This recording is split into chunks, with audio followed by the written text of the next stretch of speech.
छत्रपती शिवाजी महाराज की, धर्मवीर संभाजी महाराज की जय भवानी। सर्वप्रथम मी अंबा मातेला देखील नमस्कार करतो, नमन करतो आणि आजच्या या अमरावती विमानतळाचे विमान सेवेचा लोकार्पण प्रसंगी उपस्थित आपले राज्याचे लोकप्रिय मुख्यमंत्री देवेंद्र फडणवीस जी, केंद्रीय विमान वाहतूक मंत्री, बहुत ही आपका राम मोहन जी तहे दिल से स्वागत करता हूँ महाराष्ट्र में। बहुत ही हमारे यंगेस्ट मंत्री आहेत ते आणि सर्वात तरुण मंत्री केंद्राचे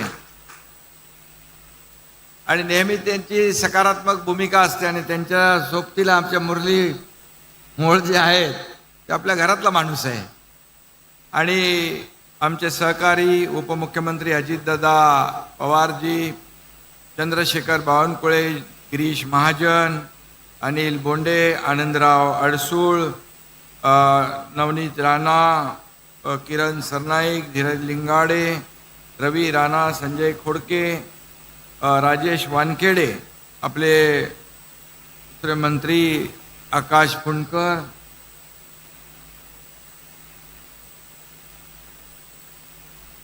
संजय सेठी, MIDCच्या आपल्या स्वातीताई पांडे, त्यांनी चांगलं काम केलं। रवी राणा, व्यासपीठावरील सर्व सन्माननीय मान्यवर, मोठं व्यासपीठ आहे आणि उपस्थित आमच्या सगळ्या इकडे लाडक्या बहिणी बसलेल्या आहेत। लाडक्या बहिणींनो आणि लाडक्या भावांनो, लाडके शेतकरी, लाडके ज्येष्ठ सगळे इथं आहेत। मी सगळ्यांचं मनापासून या ठिकाणी अभिनंदन करतो। सर्वप्रथम MIDCचं अभिनंदन करतो, कारण अतिशय विक्रमी वेळेमध्ये त्यांनी हे काम पूर्ण केलं। खरं म्हणजे जेव्हा देवेंद्रजी मुख्यमंत्री होते त्या 2014 ते 2019ला याची सुरुवात झाली, पण मग मधलं जे काही सरकार आलं त्या सरकारच्या माध्यमातून पूर्णपणे काम बंद झालं।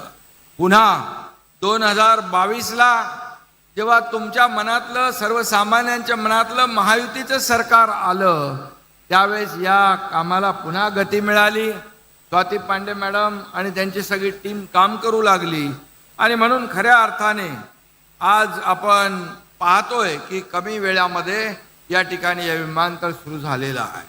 आणि जेव्हा महायुतीचं सरकार आलं त्यावेळेस 2.5 वर्षापूर्वी आपण पाहिलं या महाराष्ट्रामध्ये अनेक प्रकल्प बंद पडले होते, अनेक योजना बंद होत्या, विकास ठप्प होता आणि त्यावेळेस खऱ्या अर्थाने विकास आणि कल्याणकारी योजनांचं टेक ऑफ झालं आणि तेव्हा विमानाचा पायलट मी होतो, देवेंद्रजी आणि अजितदादा को पायलट होते। आता देवेंद्रजी पायलट आहेत, आम्ही दोघं को पायलट आहोत। पायलटची सीट बदलली तरी सुद्धा विमानाचं विकासाचं विमान मात्र तेच आहे, त्याच गतीने आम्ही पुढे जातोय। इंजिन तेच आहे आणि ते ज्यादा गतीने या ठिकाणी धावताना आपण गेल्या 3-4 महिन्यामध्ये पाहतोय आणि खरं म्हणजे त्या विकासाची भरारी या पुढील काळात आपल्याला दिसेल। मुंबई समृद्धी महामार्गाचा दादांनी इथं उल्लेख केला, त्या समृद्धी महामार्गाचं लोकार्पण देखील झालं आदरणीय मोदी साहेबांच्या शुभ हस्ते। या समृद्धी महामार्गाची आखणी जेव्हा केली तेव्हा देवेंद्रजी मुख्यमंत्री होते आणि मी MSRDC खात्याचा मंत्री होतो।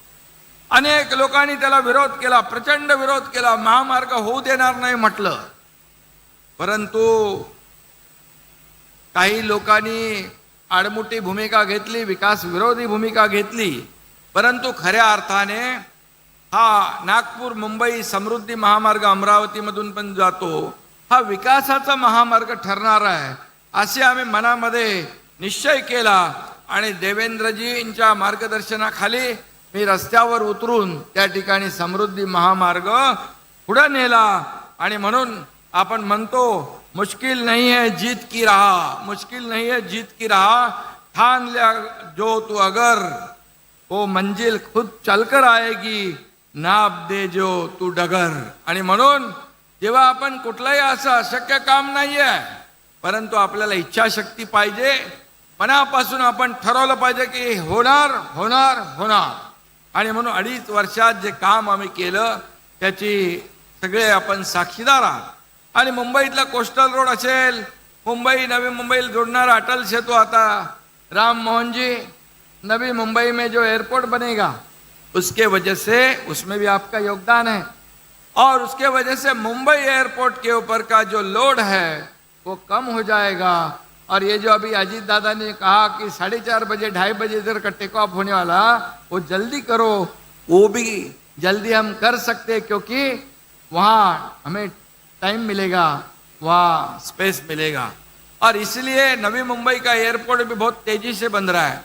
और मैं इतना ही कहूँगा कि आदरणीय देश के प्रधानमंत्री मोदी जी यहाँ पर विकास में हमारे साथ में हाथ बढ़ा रहे, योगदान दे रहे. ये डबल इंजिन की सरकार आहे.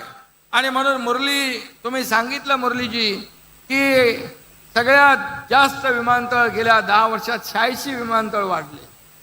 पूर्वीच्या विमानतळ आणि आताच्या विमानतळामध्ये फरक आहे. 400 विमानतळ तुमचं टार्गेट आहे. आणि म्हणून खऱ्या अर्थाने हाच जर विकासाचा वेग राहिला तर मला वाटतं मोदीजींच्या नेतृत्वाखाली या खरं म्हणजे या देशामध्ये आणि महाराष्ट्रात, आता तर सगळ्यात जास्त एअरपोर्ट महाराष्ट्रात आहेत, आणखी आपल्याला महाराष्ट्रात एअरपोर्ट करायचे आहेत, नाईट लँडिंग करायचं आहे. आणि खऱ्या अर्थाने आम्ही पालघरमध्ये देखील 3रा एअरपोर्ट करतोय आणि त्याला देखील तुमचं योगदान आवश्यक आहे.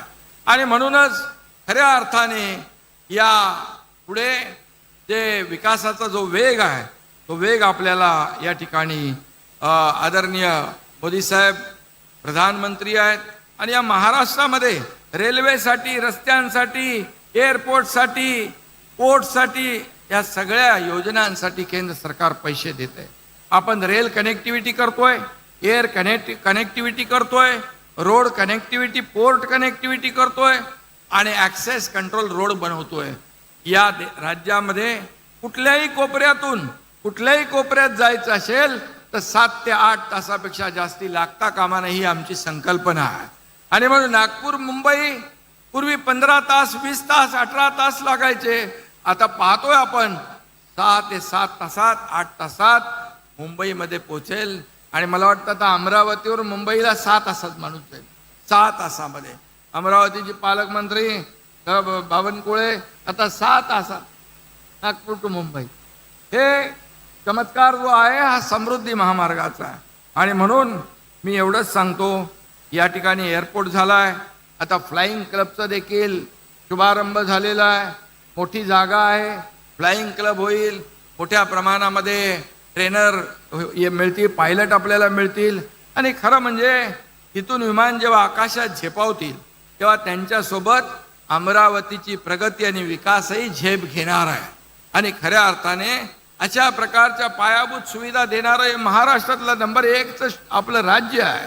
अनेक विकास प्रकल्प आज सुरू आहेत, अनेक विकासाच्या योजना या ठिकाणी सुरू आहेत. आणि म्हणून आज मी एवढंच सांगतो की आता अमरावती हा 7 तासावर, ब्रेकफास्ट अमरावतीत करायचा आणि दुपारचं जेवण मुंबईत करायचं, अशा प्रकारचा तुमचा समृद्धी महामार्ग होता. पण आता विमानामुळे 1.5 तासात तुम्ही मुंबईला पोचाल. आणि हे विमानतळ मगाशी अजितदादांनी सांगितलं 92 पासून सुरू झालं, पण मध्ये त्याचं काय झालं माहीत नाही. पण जेव्हा देवेंद्रजी मुख्यमंत्री झाले त्यानंतर पुन्हा त्याला गती आली, मी मुख्यमंत्री झाल्यानंतर त्याला आणखी गती दिली. आणि आजचा दिवस आपण या ठिकाणी पाहतोय. खरं म्हणजे राजकीय इच्छाशक्ती असेल तर काही अशक्य नाही. अशक्य गोष्टी आपण शक्य करून दाखवलेल्या आहेत. आणि म्हणून अडचणींचा पाडा सोपा असतो. आणि आमच्या आधी जे सत्तेमध्ये होते त्यांना फक्त अडचणीचाच पाडा तोंडपाठ होता आणि विकासाच्या पाड्याशी काही देणं घेणं ठेवत नव्हते. म्हणूनच अनेक प्रकल्प रखडले. स्पीड ब्रेकर सरकार म्हणून मागचं होतं, पण आता आम्ही सगळे स्पीड ब्रेकर हटवले. आपलं सरकार बुलेट ट्रेनचं आहे आणि बुलेट ट्रेनच्या वेगाने या ठिकाणी आपल्याला पुढे जायचं आहे. आणि आणि म्हणूनच मी आपल्याला सांगतो, बघा अनेक प्रकल्प या ठिकाणी होत आहेत आणि या एअरपोर्टमुळे अमरावतीचा विकास होईल, सर्वसामान्य शेतकऱ्यांना, इथल्या नागरिकांना फायदा होईल. या ठिकाणी या वाहतूक व्यवस्था जिथे असते, रस्ते जिथे चांगले असतात, रेल्वे कनेक्टिव्हिटी असते, एअर कनेक्टिव्हिटी असते, त्या ठिकाणी विकास जलद गतीने होत असतो.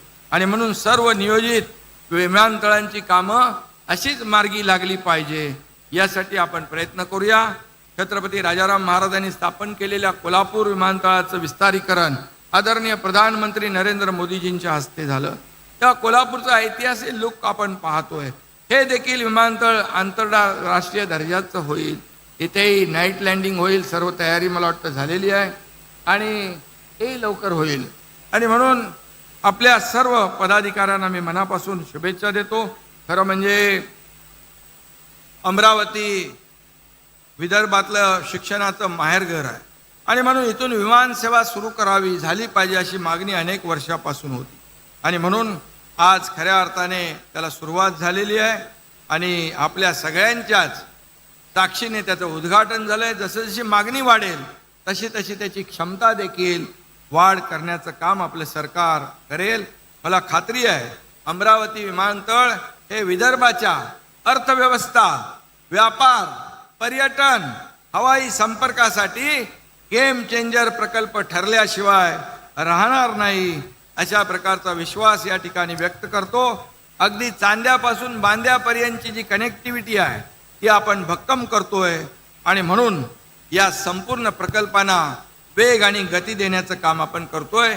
म्हणून मी आपल्याला एवढंच सांगतो, विरोधक अनेक अफवा पसरवत आहेत, परंतु ज्या आम्ही योजना सुरू केलेल्या आहेत, लाडकी बहीण योजना असेल, लाडकी आम्ही तिघही इथं बसलेलो आहे, लाडकी बहीण योजना कधीही बंद होणार नाही. ज्या योजना आम्ही सुरू केल्या टप्प्याटप्प्याने आम्ही सगळ्या पूर्ण करणार. आम्ही प्रिंटिंग मिस्टेक वाला सरकार नाही.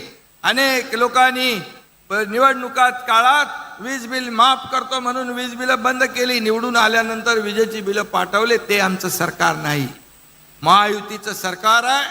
आणि या आमच्या सरकारच्या मागे देशाचे प्रधानमंत्री नरेंद्र मोदीजी ठामपणे खंबीरपणे उभे आहेत. अमित शाह साहेब आहेत, इतरही विभागाचे, जसं आता आमचा राम मोहन नायडू या ठिकाणी या विमान सेवेला मुरलीधर मोहोळ हे सहकार्य करतात, असे मंत्री देखील आपल्या सोबत आहेत. आणि म्हणून डबल इंजिनचं सरकार यापुढे देखील वेगवान गतीने काम करेल असा विश्वास व्यक्त करतो. पुन्हा एकदा तुम्हाला सगळ्यांना शुभेच्छा देतो. धन्यवाद. जय हिंद, जय महाराष्ट्र.